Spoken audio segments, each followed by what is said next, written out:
Assalamualaikum warahmatullahi wabarakatuh. Apa kabar anak Ustazah? Ustazah doakan semoga semuanya dalam keadaan sehat ya. Hari ini Ustazah akan menyampaikan materi tentang tema 2 dan subtema 1, yaitu pembelajaran 1 dan 1, 2 dan 3. Oke, langsung saja. Ustazah menyampaikan tujuan pembelajaran.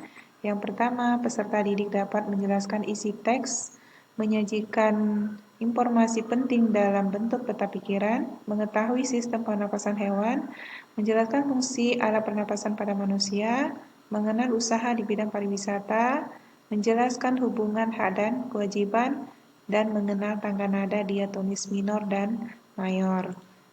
Oke, langsung ke pembelajaran 1. Yang pertama itu kita mencari informasi penting dari teks. Nah, apa itu informasi? Yaitu sekumpulan fakta yang menggambarkan sebuah peristiwa tertentu. Nah, salah satu cara memperoleh informasi yaitu dengan membaca teks dengan cermat. Nah, setelah baca, informasi dapat diperoleh dari jawaban pertanyaan yang menggunakan kata tanya, apa, di mana, kapan, siapa, mengapa, dan bagaimana. Untuk mengelompokkan setiap pertanyaan dengan cara membuat peta pikiran. Gimana peta pikiran? Yaitu satu cara menyajikan informasi yang kita peroleh dari teks dalam bentuk diagram. Ustazah berikan contoh dulu. Ini ada contoh teks di buku pena halaman 78. Nah, di sana ada bacaan berjudul Wisata Hutan Desa Bumi Gumilang. Nah, ini dibaca terlebih dahulu teksnya, kemudian nanti baru bisa membuat peta pikiran dengan menggunakan kata tanya, apa, siapa, mengapa, dan bagaimana ya. Nah, ini Ustazah berikan contoh, juga ada di buku pena antum. Ini contoh peta pikirannya. Jadi di sini peta pikirannya menggunakan kata untuk pengelompokan informasi yang harus kita peroleh ya, yang kita dapat. Ini menggunakan kata tanya siapa, bagaimana, mengapa, dan di sini apa ya. Ini contoh peta pikiran. Semoga Nanda bisa memahami, nanti bisa dibuka kembali di buku bupenanya. Nah, kita lanjut ke sistem pernapasan hewan. Nah, di sini Ustazah berikan contoh burung. Nah, burung bernapas menggunakan paru-paru dibantu oleh pundi-pundi udara. Pundi-pundi udara mampu menyimpan udara. Saat terbang, burung tidak bernapas melalui hidung, melainkan menggunakan udara yang tersimpan di pundi-pundi udara. Lanjut di sini ada hewan berikutnya yaitu ikan. Ikan bernapas dengan insang ya. Insang berbentuk lembaran tipis. Air yang mengandung oksigen akan masuk melalui mulut ikan. Lalu mulut ikan tertutup dan air akan mengalir ke bagian insang yang terbuka dan terjadilah pertukaran oksigen dengan karbon dioksida. Nah, berikut ada hewan kata. Ini hewan kata biasa disebut dengan amfibi, yaitu hewan yang memiliki dua tahap hidup, di air dan di darat. Saat di air, kata itu masih dalam fase berudu. Amfibi bernapas dengan paru-paru dan kulit.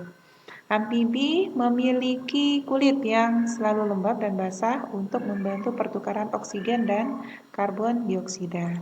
Berikut di sini ada contoh hewan mamalia. Di sini Ustazah ambil kuda.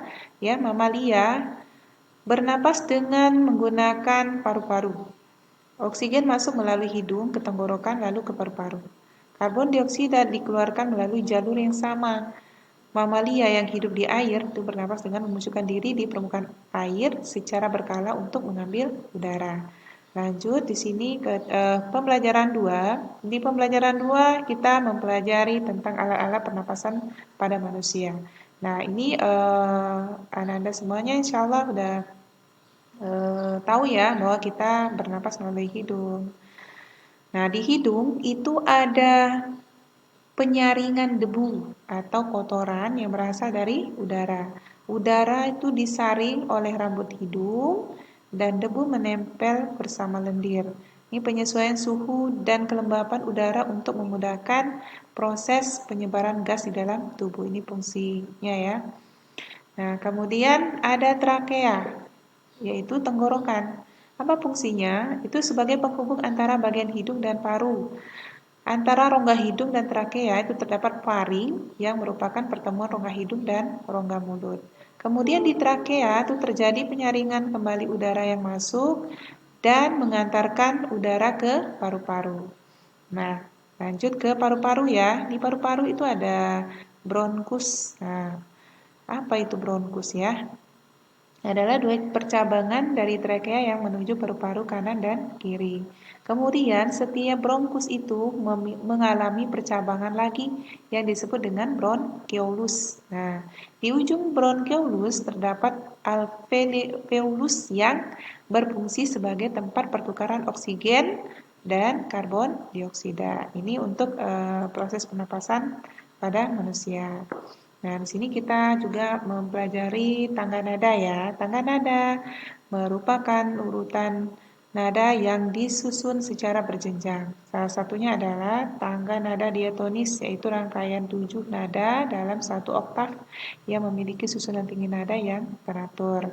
Nah, tangga nada diatonis ini dibagi dua. Yang pertama, diatonis mayor dan minor. Nah, untuk kali ini kita akan mempelajari, akan menjelaskan ya, diatonis mayor. Nah, diatonis mayor itu sendiri rangkaian 7 nada yang susunan nada-nadanya berjarak 1 ya. Kemudian 1,5. Nah, ini contoh ya, contoh dari jarak nada diatonis mayor. Nah, jadi lagu diatonis mayor bersifat riang gembira, contohnya Hari Merdeka, Garuda Pancasila, Maju, Tak Gentar, dan Indonesia Raya. Itu lagu-lagu diatonis mayor bersifat riang dan gembira. Nah, di pembelajaran 3 kita membahas hak, kewajiban, dan tanggung jawab. Apa itu hak? Ini sebenarnya antum semuanya sudah mengetahui ya, sudah belajar tentang hak, yaitu sesuatu yang sudah dimiliki seseorang sejak lahir. Nah, jadi hak itu ya sesuatu yang harus dimiliki, yang harus kita terima, ya. Kemudian kewajiban, sesuatu yang harus dilaksanakan oleh setiap orang. Tanggung jawab itu sikap berani menyelesaikan hingga menanggung akibat dari tugas yang diberikan kepada orang tersebut. Nah, contoh pelaksanaan hak, kewajiban, dan tanggung jawab sebagai warga negara. Ini contoh ya. Yang pertama, pada hari libur Pak Tony berhak istirahat di rumah, ya. Yang kedua, pada saat diadakan kerja bakti di lingkungan rumah, Pak Tony melakukan kewajibannya untuk ikut kerja bakti. Ini sebagai warga negara, ya. Pak Tony juga punya kewajiban untuk ikut kerja bakti di lingkungan rumahnya. Kemudian yang ketiga, Pak Tony melakukan kerja bakti dengan penuh tanggung jawab sehingga lingkungan menjadi bersih. Jadi ini setelah hak tadi ya, jadi hak Pak Tony itu ketika libur dia berhak untuk istirahat di rumah. Kemudian pada saat ada kerja bakti di lingkungan rumah, Pak Tony juga berkewajiban untuk ikut membantu. Yang selanjutnya Pak Tony bertanggung jawab ya terhadap kebersihan lingkungan rumahnya. Nah, ini berikutnya jenis-jenis kegiatan ekonomi masyarakat. Nah, ini bentuk kegiatan ya. Di sini ada pertanian, perkebunan, peternakan, perikanan, kehutanan, perindustrian, pelayanan jasa. Nah, di sini bentuk kegiatannya untuk pertanian itu bercocok tanam, ya, kemudian manin hasil panen. Contohnya itu petani ya, petani padi dan jagung.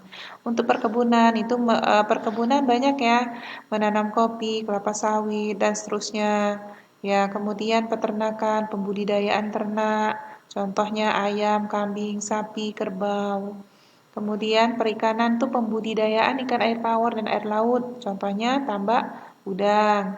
Kemudian yang bidang kehutanan, meningkatkan hasil hutan dengan menanam berbagai macam tumbuhan kayu, contohnya jati dan mahoni.